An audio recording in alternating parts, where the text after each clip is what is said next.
Iran tak bercanda ketika mengatakan siap membuka gerbang neraka di langit Israel. Lihat saja, hanya dalam rentang waktu seminggu, ribuan warga Israel kehilangan tempat tinggal dan sebagian besar dari mereka memilih eksodus. Lagi pula, siapa yang tak cemas digempur rudal setiap hari? Bunyi sirine belakangan menjadi familiar, hingga yang paling ekstrim penduduk menyebut serbuan rudal Iran sebagai tsunami ledakan. Kini, serangan terus berlanjut dan telah memasuki gelombang ke-17. Memperbaharui informasi di lapangan, seperti inilah fakta di balik situasi tak kondusif yang sedang berlangsung di Israel hingga membuat warganya stres berat.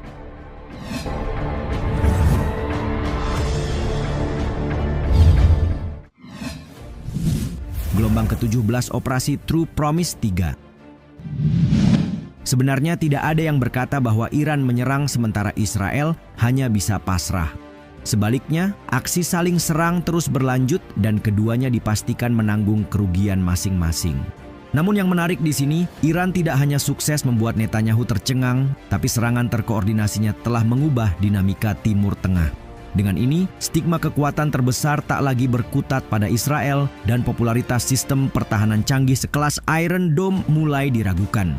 Berbicara tentang gelombang serangan terbaru, rudal Iran dilaporkan menyerang beberapa wilayah di Israel. Dari utara hingga ke selatan mendarat di Haifa, wilayah Gush dan juga Beersheba.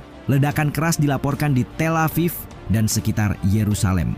Melansir Palestine Chronicle, sedikitnya 27 orang terluka di Haifa dengan beberapa di antaranya berada dalam kondisi serius. Sementara itu, pemadam kebakaran mencatat kerusakan signifikan di Israel Tengah. Channel 13 memperingatkan kemungkinan kebocoran bahan berbahaya akibat pengeboman Iran, sedang Channel 7 melaporkan peluncuran terbaru terdiri dari 20 rudal dalam satu putaran. Adapun Korps Garda Revolusi Iran mengumumkan bahwa ini adalah gelombang ke-17 operasi True Promise 3, sembari berkata, fokus serangan mengarah pada industri militer dan pusat komando Israel.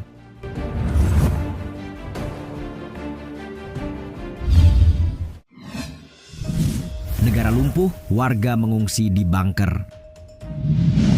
Buntut dari kejadian di kota-kota besar Israel membuat warga tak lagi menjalani hari yang sama pasca eskalasi.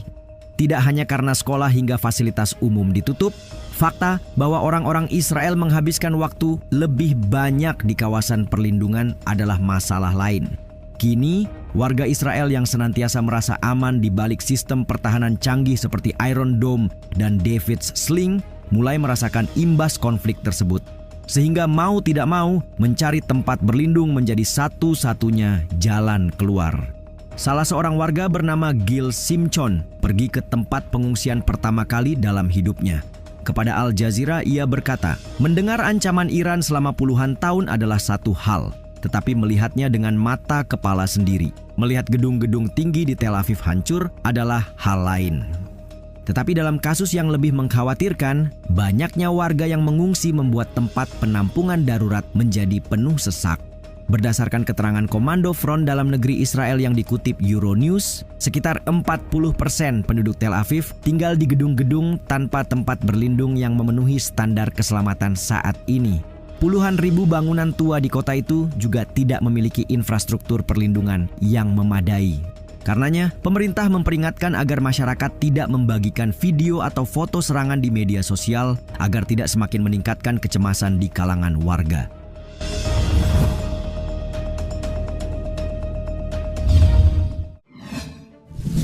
Tak punya bunker, warga tidur di stasiun. Berhubung tak semua warga memiliki akses ke bunker, masalah lainnya adalah warga harus memilih alternatif yang sayangnya tidak cukup memadai. Di gedung-gedung lama Yerusalem Barat, anak-anak tidur di tangga bersama orang tuanya. Di Tel Aviv, tangga darurat jadi kamar dadakan. Sedang sisanya memilih stasiun demi untuk mendapatkan rasa aman saat beristirahat. Fox 4 yang berafiliasi dengan Associated Press melaporkan, keluarga dengan anak kecil, pekerja asing, dan profesional muda telah membawa kasur dan kantong tidur, makanan ringan, serta hewan peliharaan ke stasiun setiap malam sejak perang dimulai. Seorang warga bernama Aziza Melek yang dimintai keterangan berkata tubuhnya merasa rileks untuk pertama kali dalam beberapa hari ketika ia berbaring di kasur tiupnya di stasiun bawah tanah.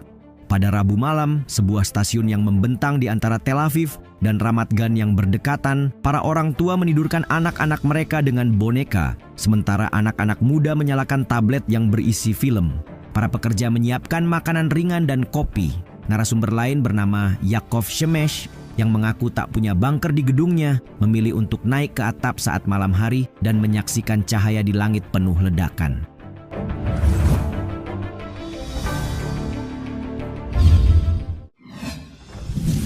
Warga Israel jadi stres. Menghadapi rasa cemas terus-menerus bukan hal mudah bagi warga Israel yang terbiasa hidup aman dalam beberapa dekade terakhir. Tapi karena intensitas serangan dan skala operasi yang belum pernah terjadi itulah, para analis merumuskan dampak psikologis yang tak biasa terhadap para pemukim. Sekadar mengingatkan, serangan langsung dari Iran menandai pertama kali dan berkelanjutan jauh ke dalam wilayah Israel sejak 1948. Berlangsung selama beberapa hari dan berturut-turut, wajar jika publik Israel terbangun dalam keadaan takut dan bingung. Apalagi liputan media yang silih berganti mewartakan perkembangan perang, membuat retorika perang terus berkembang ke arah baru. Jika sebelumnya Israel selalu muncul sebagai pihak paling unggul, maka liputan telah beralih ke laporan korban cedera, pemandangan kehancuran, dan rumah sakit yang kewalahan. Sindo News yang mengutip sumber-sumber berbahasa Ibrani menyebut peningkatan lebih dari 100% dalam panggilan ke pusat trauma psikologis terjadi di Israel seiring dengan serangan rudal balasan Iran.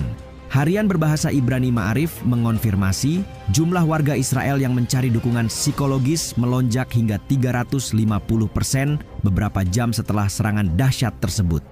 Direktur Jenderal Asosiasi Pusat Trauma Israel, Efrat Shafrut, melaporkan warga Israel membanjiri saluran telepon, menggambarkan gejala-gejala seperti serangan panik, gemetar, menangis, detak jantung meningkat, dan kecemasan ekstrem. Orang-orang menelepon dan mengatakan mereka kehilangan kendali dan terlalu takut untuk meninggalkan tempat penampungan. Katanya menambahkan,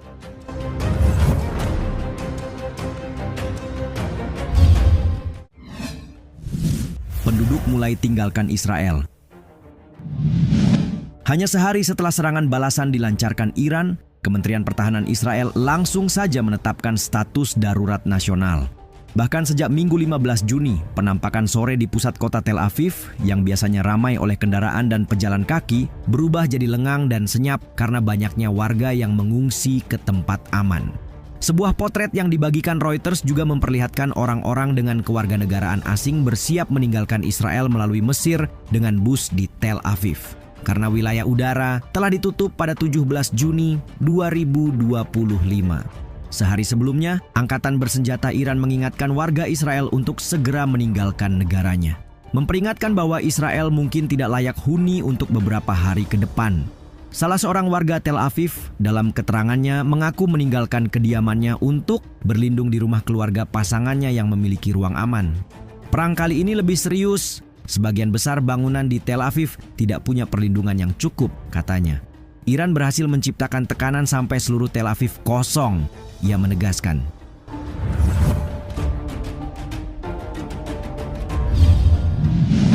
Serangan yang terus berlanjut di Israel telah memasuki gelombang ke-17. Jika ruang aman semakin berkurang dan perdamaian tak kunjung terwujud, apakah berarti kehancuran akan terus berlanjut tanpa solusi?